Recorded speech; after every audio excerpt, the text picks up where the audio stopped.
네, 이번 순서는 일상생활에서 누구나 겪을 수 있는 질병의 원인과 증상 그리고 예방법을 알아보는 건강365 시간입니다. 네, 오늘은 어떤 내용을 다룰지 오늘의 주제 화면을 통해 만나보겠습니다.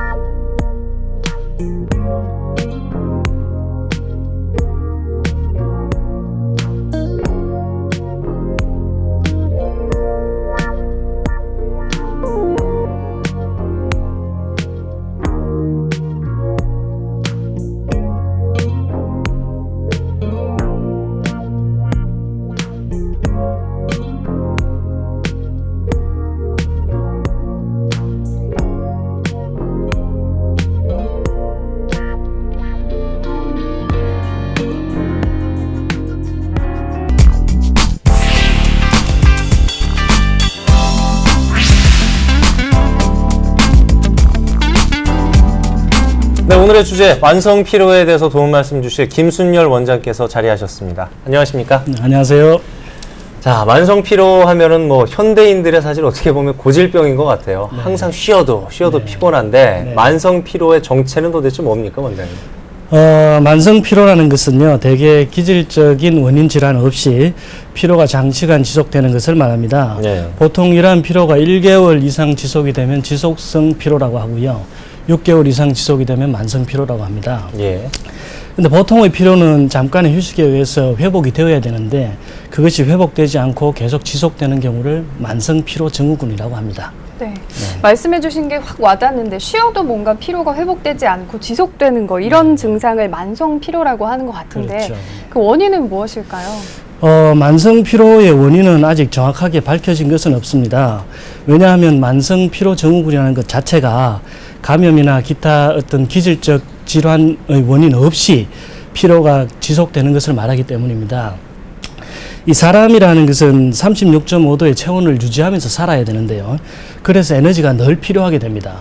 그래서 이 에너지는 항상 부족한 것이 원인이 되고요. 에너지가 부족하기 때문에 새로운 세포가 잘 재생이 되지 않는다든지 노폐물이 잘 처리가 되지 않는다든지 하는 것이 지속되면은 누적되고 피로가 만성으로 변하는 것입니다. 네. 정도의 차이는 있겠지만 한 1개월에서 6개월 정도 이렇게 계속 지속이 되면 만성 피로를 의심해 봐야 되는데 네. 증상 자체가 뭐 기억력 감퇴, 집중력도 저하되고 이런 증후군의 영향을 보게 되거든요. 수면 장애 뭐 이런 것들로 이어지기도 하는데 다양한 증상들이 좀 있겠죠. 자가 진단이 필요하니까 말씀을 좀 들어봐야 되겠습니다. 만성 피로라는 것은요. 어쨌든 에너지의 부족을 전제로 하기 때문에 예. 근육의 피로와 신경의 피로 두 가지로 나눌 수가 있습니다. 예. 주로 근육이나 혈액순환의 피로는 이 근육통이나 어떤 복통이나 무기력증이나 이런 것들을 많이 나타내고요. 네. 네. 근데 신경의 피로가 동반이 되면은 이 신경이 가장 많은 곳이 뇌이다 머리요. 보니까 예. 예, 뇌나 감각기관이 되거든요. 그래서 감각기관의 이상, 안구건조증이라든지 비염이라든지 뭐 이명이라든지 예. 피부의 어떤 감각 이상 등이 나타날 수 있고요. 뇌에 이제 이상이 오면은 기억력 감퇴나 뭐 정신 집중력의 장애 같은 것, 어지럼증 같은 것 이런 것들이 나타날 수가 있습니다. 네, 생각보다 만성 피로가 좀 여러 가지 증상으로 좀 나타나는 것 같은데요. 네네. 또 광고의 영향 때문인지 이런 말도 있습니다. 피로는 간 때문이다 이런 얘기도 흔히 하는데 원장님 네네. 실제로 간과 피로가 좀 영향이 있습니까? 간이라는 곳은 인체에서 해독 작용을 하는 곳입니다. 그래서 이 피로 회복에는 가장 큰 영향을 미치기는 하는데요. 네. 사실은 이 피로라는 것이 꼭 간 때문이 아니라 여러 장기의 영향으로 다양하게 나타날 수가 있습니다. 또 정신적인 영향도 있을 수 있기 때문에 간은 그중 하나의 원인이라고 보는 게 옳습니다. 사실은 오장 전체가 이 피로의 원인이 될 수가 있는데요. 특히 심장의 원인이 많습니다. 심장은 우리 몸의 엔진과 같습니다. 출력이 중요한데 이 출력이 떨어지면 활력이 생길 수가 없고 피곤할 수밖에 없습니다. 또 폐라는 곳은 호흡을 담당하는 곳이잖아요. 산소를 받아들이지 못하고서 이 활력이 생길 수는 없거든요. 그래서 피로가 쌓일 수밖에 없고요. 그다음에 비장이라는 곳은 이제 소화기관을 담당하게 되는데 아무리 잘 먹더라도 흡수가 잘 되지 않거나 예. 혹은 소화력이 약해서 음식을 잘 먹지 못하면 에너지를 만들 수가 없기 때문에 피로가 늘 쌓일 수밖에 없습니다. 예. 그리고 마지막으로 이제 이 신장과 간은 두 가지가 전부 해독하는 기관이라고 보시면 됩니다. 네. 해독이 잘 되질 않으면 몸에 독소가 쌓일 수밖에 없고 혈액이 맑을 수가 없기 때문에 피로가 쌓일 수밖에 없는 것입니다. 그래서 오장 전체가 이 피로의 원인이다 이렇게 보는 것이 맞겠습니다. 그렇지. 네. 여러 가지 이제 원인에 의해서 복합적으로 나온다는 거죠. 간 때문일 수도 있지만 간 때문이 네, 아니라 뭐 그렇습니다. 신장이라든가 폐라든가 이런 그렇습니다. 부분에 대한 네. 이상으로 피로를 느낄 수도 있는데 이 양쪽의 콩팥 양쪽 위에는 부신의 기능에 따라서도 이 피로감을 네. 좀 느낄 수 있다고 들었거든요. 만성 네. 피로하고 관계를 좀 짚어주시죠. 네, 그렇습니다. 부신은 호르몬을 생성하는 것인데요. 두 가지 중요한 호르몬이 나옵니다. 예. 부신의 껍질에서는 이제 스트레스 호르몬, 우리가 잘 아는 코티졸이라는 것이 나오는데요. 우리가 스트레스를 많이 받으면 이 호르몬이 다량 분비가 되고, 이 호르몬이 다량 분비가 되면 혈액이 탁해집니다.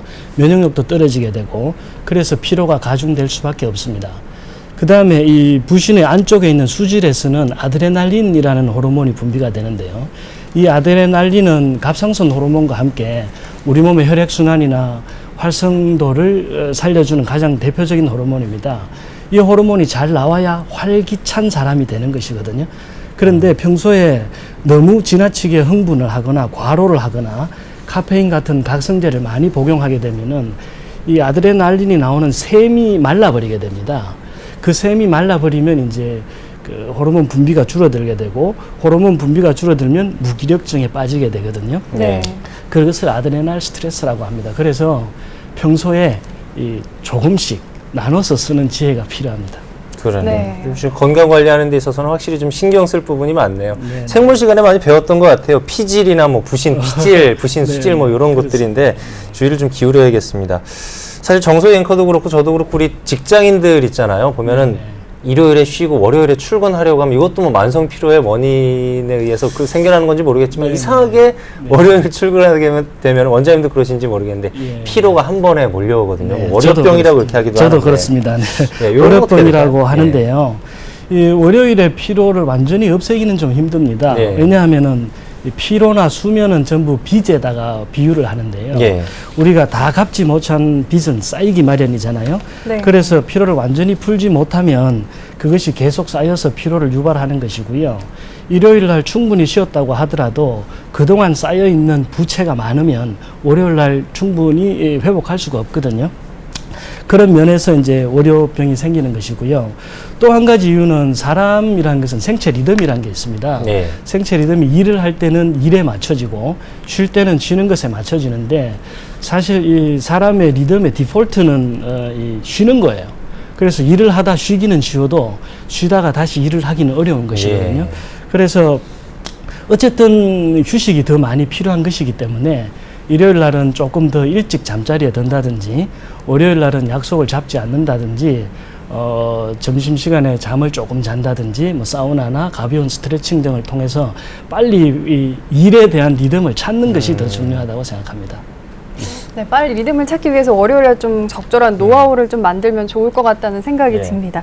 이렇게 만성 피로는 근데 비단 저희 같은 성인뿐만 아니라 청소년들도 요즘 앓고 있다고 하고 연령이 좀 다양해졌는데, 연령과 또 성별에 따라 이 만성 피로의 퇴치법이 다른지 또 무엇인지 좀 알려주시죠. 그 피로의 원인도 다양하고 또 사람들이 처해 있는 상황은 다양합니다만은 만성 피로의 퇴치법은 크게 다르지 않습니다.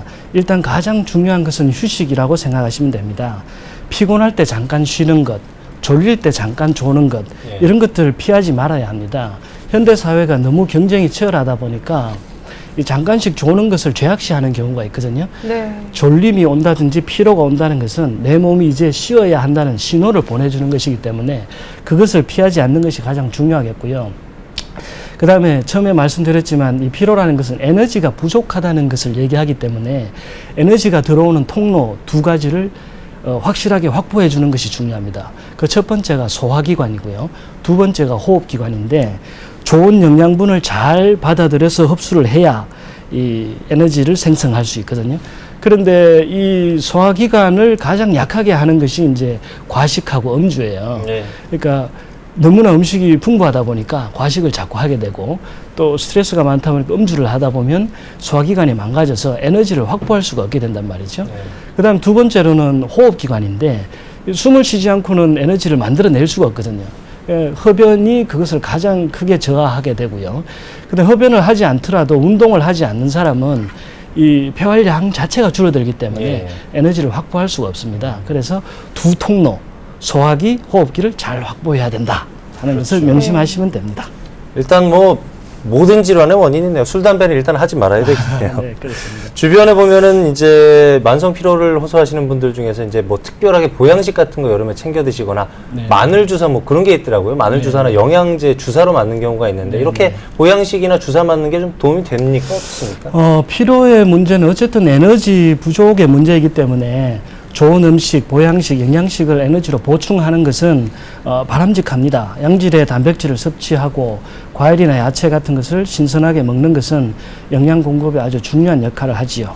다만 아무리 좋은 음식을 먹는다고 하더라도 예. 그것을 잘 흡수할 수가 없다면 무용지물이기 때문에 네. 아까 앞에서 말씀드린 호흡기나 소화기를 튼튼하게 유지하는 데 더 시간을 할애하는 것이 도움이 더 되겠다 이렇게 말씀드릴 수 네. 있겠습니다. 예.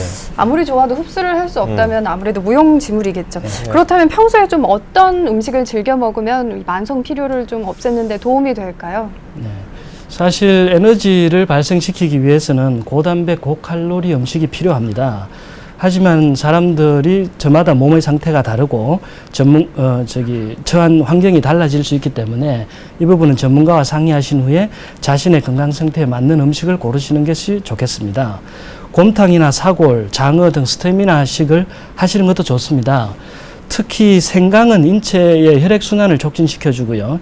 노폐물 제거에도 탁월하기 때문에 생강 꿀차를 자주 드시는 것도 좋고 먹는 식초류도 효소작용으로 체내의 노폐물을 제거해 줄 수 있기 때문에 꾸준히 드시는 것이 좋겠습니다. 요즘 커피를 즐겨 마시는 분들이 굉장히 많잖아요. 이 카페인 음료라는 것은 반짝 힘을 내주게 하는 겁니다. 이 갑을 해서 에너지를 쓰는 것이거든요. 일시적인 거네. 네네. 네. 그러다 보니까 그 이후에 10분 반짝하고 2시간 더 피곤해질 수 있거든요. 그래서 특히 카페인 음료보다는 생강차나 인삼차 같은 그 약차를 마시는 습관을 들이시는 게 더 좋을 것 같습니다. 네. 네. 잘 먹고 푹 쉬면 되긴 되는데 이게 항상 어렵단 말이죠. 끝으로 여름 됐습니다. 이제 만성 피로가 더해질 수도 있잖아요. 이런 때 좀 효과적인 생활 습관이랄까요? 끝으로 간략하게 말씀해 주시죠. 네.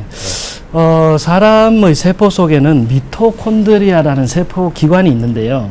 이곳에는 에너지를 만들어내는 배터리 같은 게 들어 있습니다. 예. 보통 이 미토콘드리아는 숫자가 사람마다 다릅니다. 박지성 선수 같은 경우에는 2,000개 이상이 있을 수가 있겠고 예. 네. 보통 사람들은 1,000개 정도. 근데 만성 피로를 호소하는 사람들은 100개 정도 있다고 보여집니다. 그런데 이 미토콘드리아의 숫자가 정해진 것이 아니거든요. 운동을 통해서 숫자가 늘 변한다고 합니다. 네. 그래서 평소에 꾸준한 운동을 병행하신다면 아무리 피곤하더라도 체력을 유지하는 데 가장 큰 도움이 될 것입니다.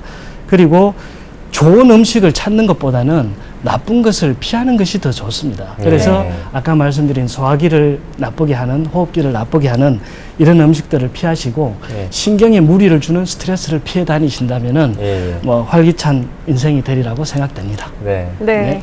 지금까지 만성 피로에 대해서 좀 여러 가지 알아봤는데요. 오늘 배운 예방법들을 잘 활용해서 건강에 소홀하지 않도록 해야겠다는 생각이 듭니다. 네. 자, 지금까지 한의사 김순열 원장께서 도움 말씀 주셨습니다. 오늘 고맙습니다. 네, 감사합니다.